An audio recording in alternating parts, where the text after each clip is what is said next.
Because, I mean, the truths are going to be told here. They need to be told. I know. Mika gets on flights. No. And when the cart comes down, she stands on top of the cart and she sings My Way. No, I don't. It's I don't know why she does it. I'm so concerned about this. But anyway. All right. So why don't you give them the backstory here? The backstory is our next guest was a flight attendant out of Los Angeles International Airport. And TJ apparently she was on serving on one of the flights we were on. I'm very scared about it. I wonder if you sang My Way on. But she is a writer in her spare time.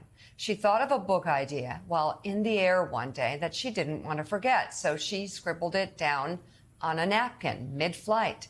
And it would become the central theme behind her first novel. That is so cool. Newman would go on to pitch her book idea to over 40 different publishers before one believed in her. This is such a know your value story. It turned out to be a good bet, as Newman's novel, Falling, would debut at number 2 on the New York Times bestseller list and marked Simon & Schuster's fastest-selling hardcover fiction debut since 2004. In a heated bidding war, NBC Universal bought the film rights to Falling for 7 figures. Go team. Her highly anticipated second novel hit shelves this week. It's entitled Drowning, the rescue of Flight 1421, and like her first book, set off a bidding war for film rights, with Warner Brothers nabbing it for $1.5 million.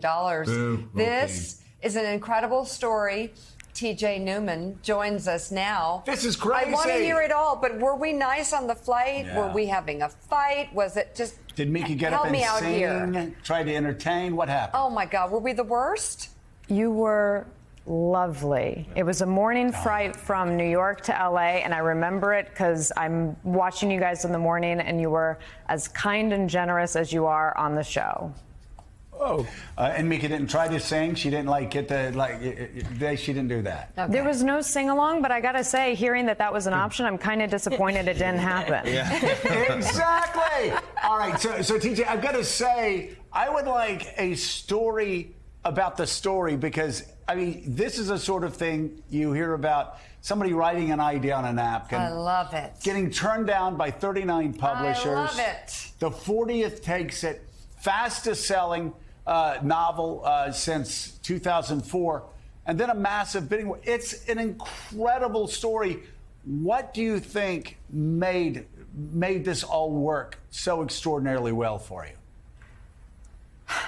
Having a dream, having a good idea, and refusing to stop doing the hard work until I got everything that I wanted.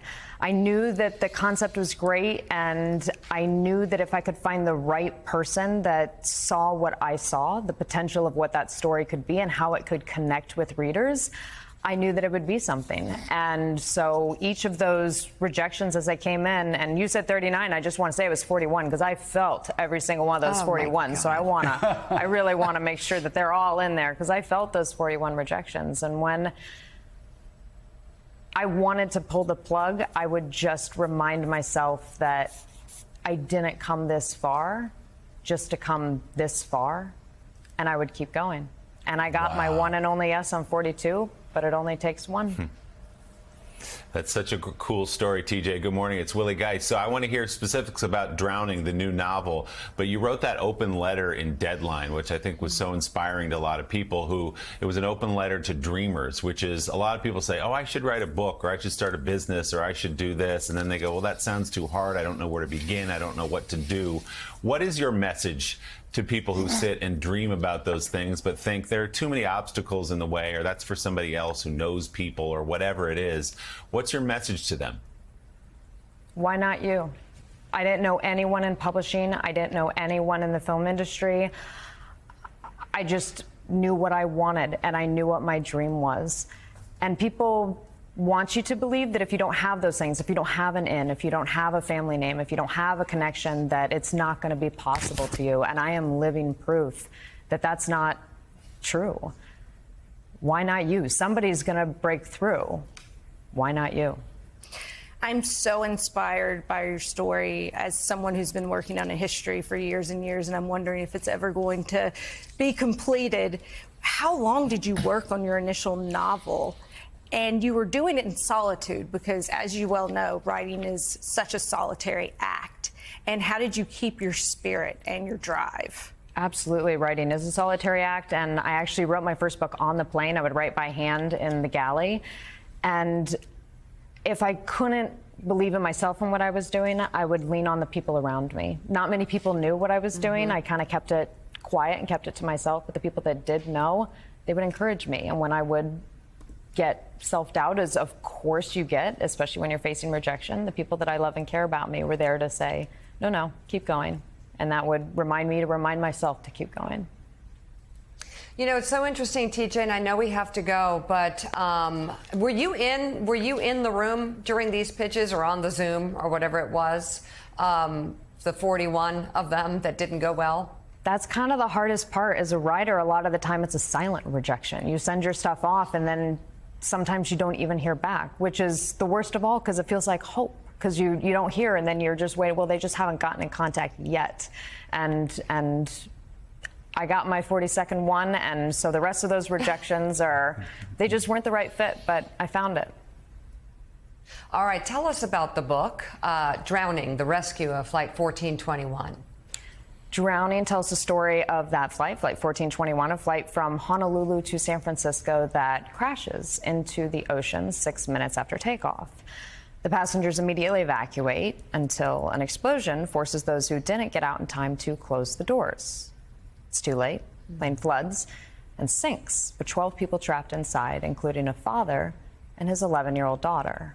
So now, their only hope at survival lies with an elite rescue team on the surface led by her mother and his soon-to-be ex-wife. Wow. I think she's got her pitches down.